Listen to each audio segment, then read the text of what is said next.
Hello viewers, আসসালামু আলাইকুম। সবার কি অবস্থা? সবাই কেমন আছেন? নতুন আরেকটা রেসিপিতে রয়েছি আমি আপনাদের সাথে মৌমিতা মুন্নি।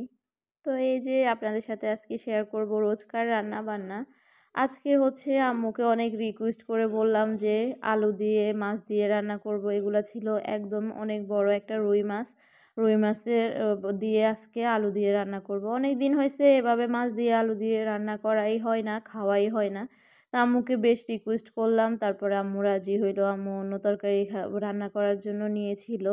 তারপরে আমি বললাম যে না, শুধুই আলু দিয়ে তারপরে মাছ দিয়ে রান্না করব। তো এখানে আমি মশলা কষিয়ে নিচ্ছিলাম। আর এই আলুঘাটি অনেকেই আলুঘাটি বলে আর কি। তো আমি আলুঘাটির মতো রান্না করব না, আমি আলুকে সিদ্ধ করি নাই, তারপরে একটু কুটে কুটে নিলাম, তরকারিতে যেভাবে দেওয়া হয় ওইভাবেই দিলাম। আর অনেকে হচ্ছে আলুকে সিদ্ধ করে আলুঘাটি করে, যেটা মাছ দিয়ে সেটা হয়েছে একদম ফিশে ফেলে, ভর্তা করে ফেলে আলুর ভর্তার মতো। তারপরে হচ্ছে সব রকমের মশলা দিয়ে এগুলা রান্না করে। তো এই যে আমি এখানে সব ধরনের মশলা দিয়ে কষিয়ে নিচ্ছিলাম, গুঁড়ো মশলাগুলা, তারপরে আবার রসুন পেস্ট, আদা পেস্ট এগুলো দিয়ে কষিয়ে নিচ্ছিলাম। তারপরে হচ্ছে তেল উঠা পর্যন্ত দুবার ফাঁড়ি দিয়ে আমি কষিয়ে নিলাম। এই পর্যায়ে আমি আলুগুলাকে দিয়ে দিচ্ছি, তরকারিগুলা দিয়ে দিব আলুগুলাই। তারপরে দিয়ে এবার আবার বেশ কিছুক্ষণ সেদ্ধ করতে হবে। আলুগুলা যখন সেদ্ধ হয়ে আসবে তখনই মাছগুলা দিয়ে দিতে হবে। এই রান্নাটা খেতে অনেক দিন হয়েছে, এই রান্নাটা অনেক মজা হয়, খেতে অনেক ভালো লাগে। অনেক দিন হয়েছে খাওয়া হয় না, তাই আবার রান্না করলাম আম্মুকে অনেক রিকোয়েস্ট করে। তো এই যে নেড়ে ছেড়ে তারপরে হচ্ছে ঢাকনা দিয়ে রেখে দিব অনেকক্ষণ পর্যন্ত, তারপর সিদ্ধ হয়ে যাবে। সিদ্ধ হয়ে গেলে একটু ঝোল দিয়ে তারপর হচ্ছে মাছগুলাও দিয়ে দিব।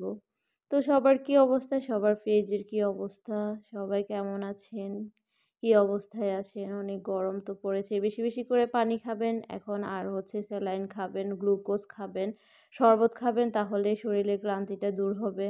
এই যে দেখছেন, এই পর্যায়ে আমি মাছগুলোকে দিয়ে দিলাম আর সাথে টমেটোও দিয়ে দিলাম। টমেটো তো সব রান্নাতে এখন দেওয়াই হয়, মাস্ট লাগেই। আর এই আলু রান্নাতে তো একদমই লাগবেই, না হয় ভালো লাগবে না খেতে। তো এই যে ফুটে গেল, অনেক পর্যন্ত রান্না করলাম। তারপরে হচ্ছে রান্না করার পরে কয়েক মিনিট ঢাকনা দিয়ে আমি পানি দিয়ে রান্না করলাম।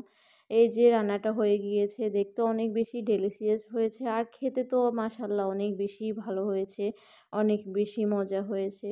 তো সবাই এভাবে বাসায় রান্না করবেন। আর কে কে এভাবে রান্না করে খেয়েছেন অবশ্যই কমেন্ট করে জানাবেন।